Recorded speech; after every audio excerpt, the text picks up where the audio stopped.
Hey, Shell, what's up? World champs. What? All right, so let's get into some fasting. So fasting one-on-one, like what is fasting? There's a lot of talk about intermittent fasting. So all that is, intermittent means you're alternating between periods of eating and not eating. It's pretty simple. People make this very confusing, and it really doesn't have to be. So what it does for your body is a couple things. Overall, when you're fasting, you're reducing calories, okay? So you're not going to be eating for certain periods of time and meals. And we'll get into the three different types of fasting after I finish this up a little bit. It increases what's called catecholamines, which is epinephrine and dopamine. So it will definitely make you feel more alert and definitely in a better mood. I personally, I alternate fasting all the time, and I'll kind of show you then how I do it myself.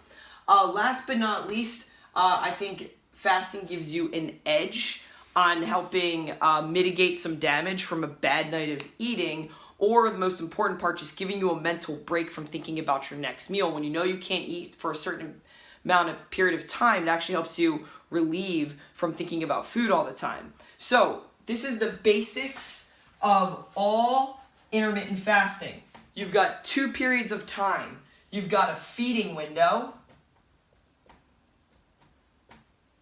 This is the period of time where you're eating food. And then you have your fasting window. Now this is important to know this terminology. A fasting window, you can consume 0-calorie beverages. So what's allowed during the feeding window? Coffee. With the coffee you can have some butter if you would like. I know there's some calories there, but it doesn't raise insulin, which to me is more important. You can put a little bit of cream, pure cream, butter, or MCT oil with some stevia in there. I do actually green tea, a little MCT oil, and I just sip on that all day long.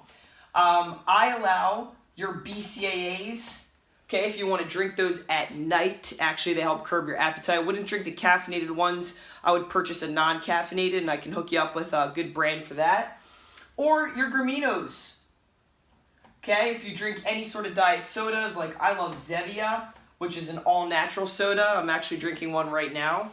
I get like the cherry cola one, so it has a little bit of caffeine. So during your fasting window, you're consuming low or 0-calorie beverages. I give a little bit of flux on the coffee and tea thing. I mean, I think black coffee tastes like shit, and if you put any sort of pure fat in there, it's not going to bump your insulin level. Now, the reason that's important is because when your insulin is completely flatlined, that is the perfect time for you to do what?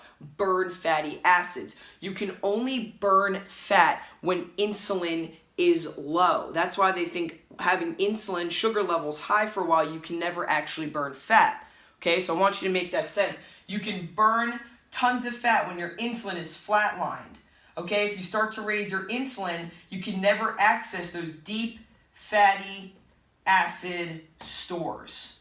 Okay, so let's get into the different styles of it. I think I might just actually cut this video and make a second one real quick because actually, no, it's screw it. All right, so the 3 different types. There is the 24-hour fast, okay? That is done 1 time a week, okay? So you pick one day and you just fast all day. So typically when I do this, which I rarely do, only if I had like a horrible binge will I fast the next day, the entire day. I'll get up in the morning and I forgot, during the fasting you can have any of the morning cleanse drinks. So I'll get up in the morning, I'll do a morning margarita. Okay, that's kind of like, it'll be my breakfast. After that, I will have a serving of graminos, and I'll sip on that all morning long. Around 12 o'clock, I'll have a cup of green tea with MCT oil, about a teaspoon, and 1 to 2 stevias. And then what I'll do is just keep drinking those drinks. If I get really, really, really hungry, I'll have a Zevia, like a sugary one, meaning not sugary, but I'll have like grape, okay? So why am I doing this? What this does is, normally we're consuming about, 3,000 calories a day.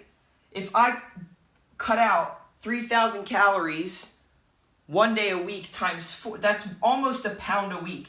If I do that times 4, that's 12,000 calories. And if I divide that by 3,500, which is 1 pound of fat, all right, you're going to lose about 4 pounds a month of pure fat just by doing one 24-hour fast a week. Now, the reason I really, really like that is, let's say, that's if you're eating pretty clean. Now, if you're eating like, the day before you consumed 8,000 calories, and the next day you didn't consume any calories, and you normally burn 3,000, you're still left with a plus 2,000, okay? So this works right now when your diet is really, really clean. Okay, so I want you to understand that math.